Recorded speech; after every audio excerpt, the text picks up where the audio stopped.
Good morning, everyone. Happy Coffee Talk Tuesday and happy International Women's Day, which is also why I have a mermaid on my glass today.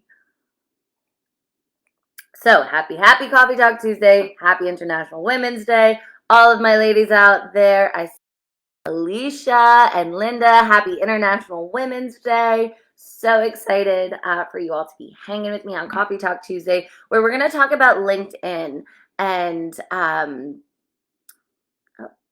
I'm getting a little flag on Facebook. Anyway, we're just going to keep it rolling.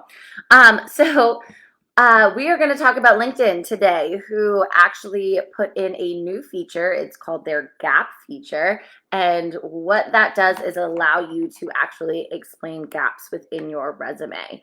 And it's super interesting because LinkedIn actually did a survey of 23,000 LinkedIn employees, so 23,000 people that are on LinkedIn presently, about which of them, thought this was a good idea or if they've ever had a gap year. And 2/3 of people on LinkedIn actually said that they've taken a break from their career at some point. Kimberly, happy International Women's Day. I'm just shouting out all the ladies here. Ladies, shout each other out. Let each other know that it's International Women's Day, and we appreciate being women who rock. So, with that being said, let's kick into this.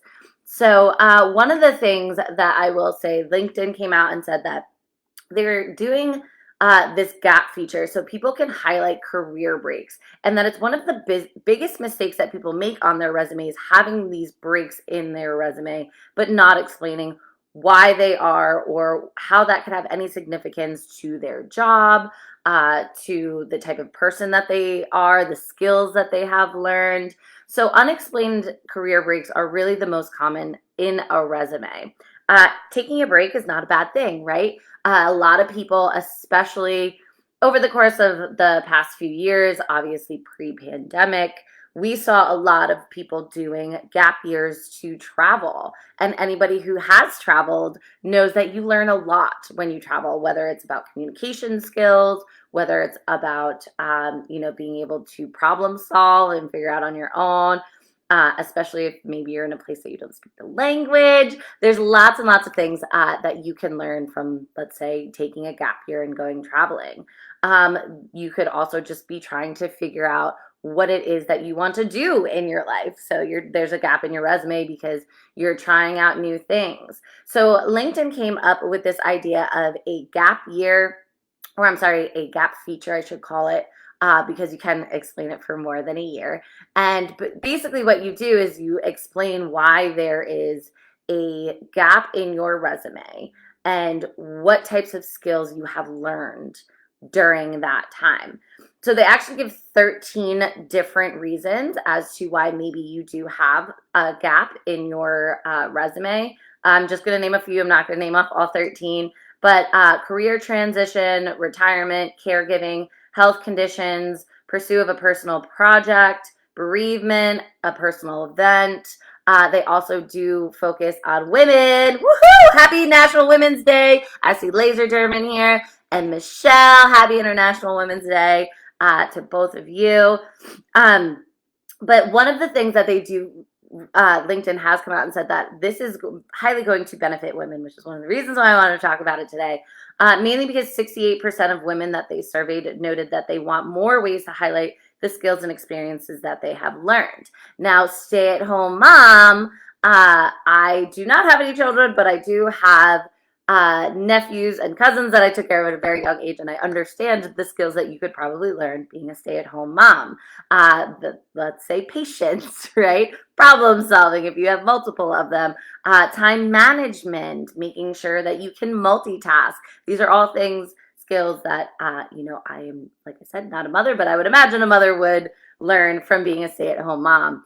Yes, Andrew, love a good gap year. And Andrew knows all about traveling and how amazing that is for just personal growth, but also you develop quite a few skills during that time. So very interesting that LinkedIn decided to do this. I do have a quote from LinkedIn. that they said over the past few years, we have seen these work pauses increase even more as the pandemic upended the traditional workplace. Many people were forced to leave their jobs. Others chose to take a career break to better manage life outside of work. So things like mental health, you can talk about that and just say, hey, I needed to take a break because of whatever.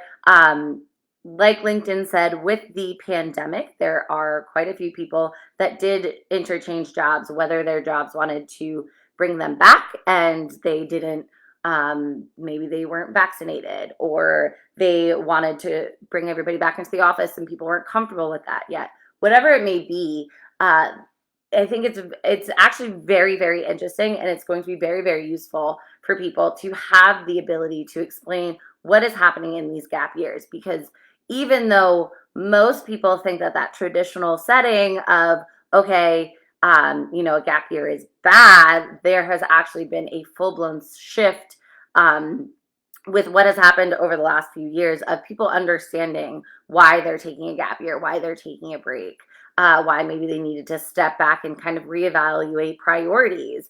There could be career changes. So let's say you were in one industry and you decided during all of this that that's not what jazzed you up, and that's not what really your purpose was, and you wanted to go after a new career. So there is a majority of reasons why you could potentially fill in this gap year. So LinkedIn did launch a variation of this option last year, which really focused more on stay-at-home parents and providing the cover gaps in people's professional timelines as parents. Now, it doesn't just have to be a stay-at-home mom, right? You could be a stay-at-home dad too.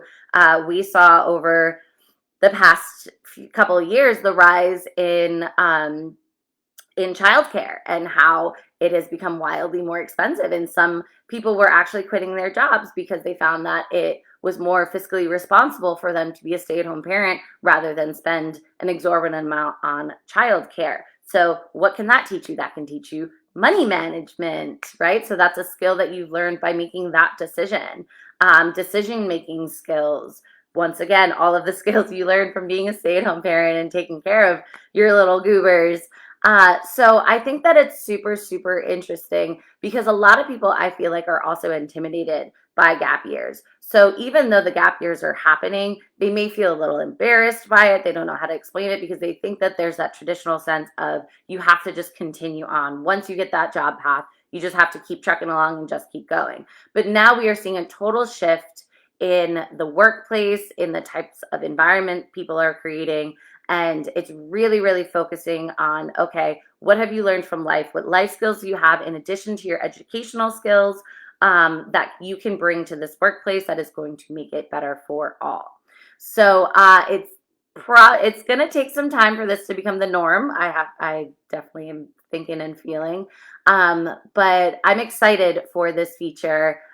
Queen Positivity is here. Happy International Women's Day. I don't know your first name, love, but it sounds like you're a queen, so therefore, happy International Women's Day. So it may take some time for this to be the norm, but as noted, they are definitely moving forward and focusing more on the different types of skill sets and things like that you can learn from taking these gap years.